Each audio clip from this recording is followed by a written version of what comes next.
Hi friends, இந்த வீடியோவில் beetroot chutney எப்படி டேஸ்ட்டாக ஈஸியாக செய்யலான்னு தான் பார்க்க போகிறோம். இந்த பீட்ரூட் சட்னி பார்த்துட்டிங்கன்னா சாப்பாடுக்கு வச்சு சாப்பிடும்போது ரொம்பவுமே டேஸ்ட்டாக இருக்கும். இது ரொம்ப ஹெல்த்தியும் கூட.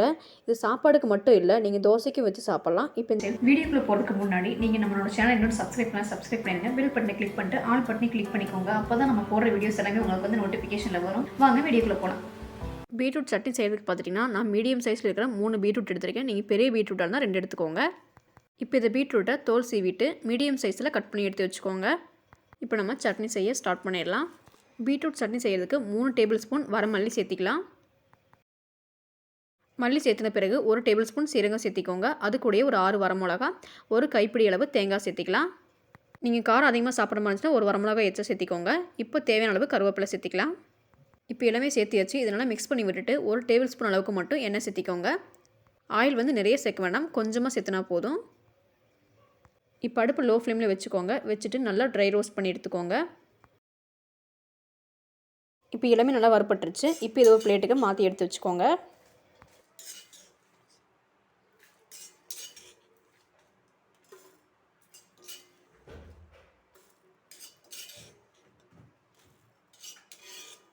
இப்போ அதே கடாயில் 1 கப் அளவுக்கு சின்ன வெங்காயம் சேர்த்திக்கோங்க.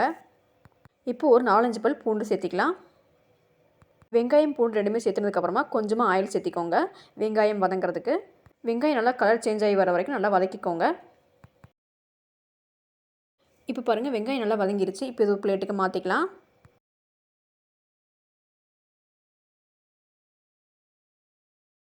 இப்போ அதே கடாயில் நம்ம கட் பண்ணி வச்சுக்கிறத பீட்ரூட்டை சேர்த்திக்கலாம்.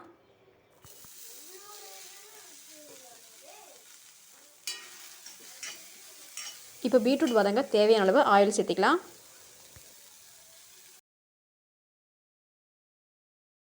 இப்போ ஆயில் சேர்த்தியாச்சு. இப்போ மீடியம் ஃப்ளேமில் வச்சுக்கோங்க. மீடியம் ஃப்ளேமில் வச்சுட்டு ஒரு 5 நிமிஷத்துக்கு நல்லா வதக்கி விட்டுக்கோங்க. இப்போ பாருங்கள், பீட்ரூட் நல்லா வதங்கிடுச்சு. கலரும் நல்லா சேஞ்ச் ஆகிடுச்சு. இப்போ இதில் கொஞ்சமாக புளி சேர்த்திக்கலாம். இப்போ அவ்வளோதான். இப்போ இது எல்லாமே நல்லா ஆறட்டும். ஆறி வந்ததுக்கப்புறமா நம்ம மிக்ஸி ஜாரில் போட்டு நல்லா அரைச்சி எடுத்துக்கலாம்.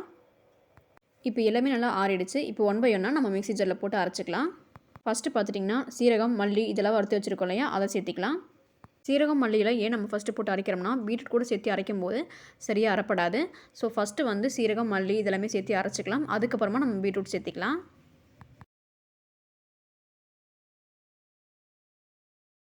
ஸ்பைசஸ் எல்லாமே சேர்த்தியாச்சு. இப்போ இது கொஞ்சம் கூட தண்ணி சேர்க்காமல் அரைச்சி எடுத்துக்கோங்க. தண்ணி சேர்க்காமல் அரைச்சா தான் நல்லா அரைப்படும். பாருங்கள், எல்லாமே நல்லா அரைப்பட்டுருச்சு. இப்போ இது கூட வெங்காயம், பீட்ரூட் இதெல்லாமே சேர்த்திக்கலாம்.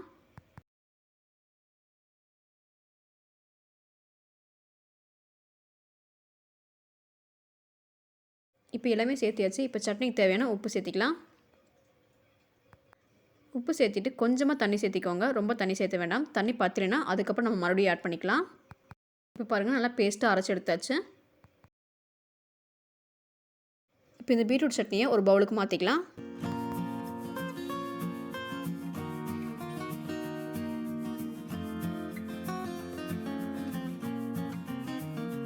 இப்போ இந்த சட்னிக்கு தாளிப்பு கொடுத்துடலாம்.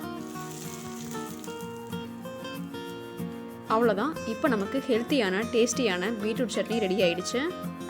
இந்த சட்னி பார்த்துட்டிங்கன்னா சாப்பாடுக்கு ரொம்ப டேஸ்ட்டாக இருக்கும்.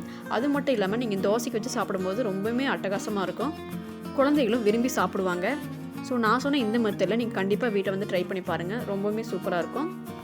ஸோ இந்த ரெசிபி உங்களுக்கு பிடிச்சிருந்துச்சுன்னா வீடியோக்கு ஒரு லைக் பண்ணிடுங்க. மறக்காமல் நம்ம சேனல் சப்ஸ்கிரைப் பண்ணி வச்சுக்கோங்க. அப்போ தான் நான் போகிற வீடியோஸ் எல்லாமே நீங்கள் மிஸ் பண்ணாமல் பார்க்க முடியும். நெக்ஸ்ட் வீடியோவில் மீட் பண்ணலாம். தேங்க்யூ.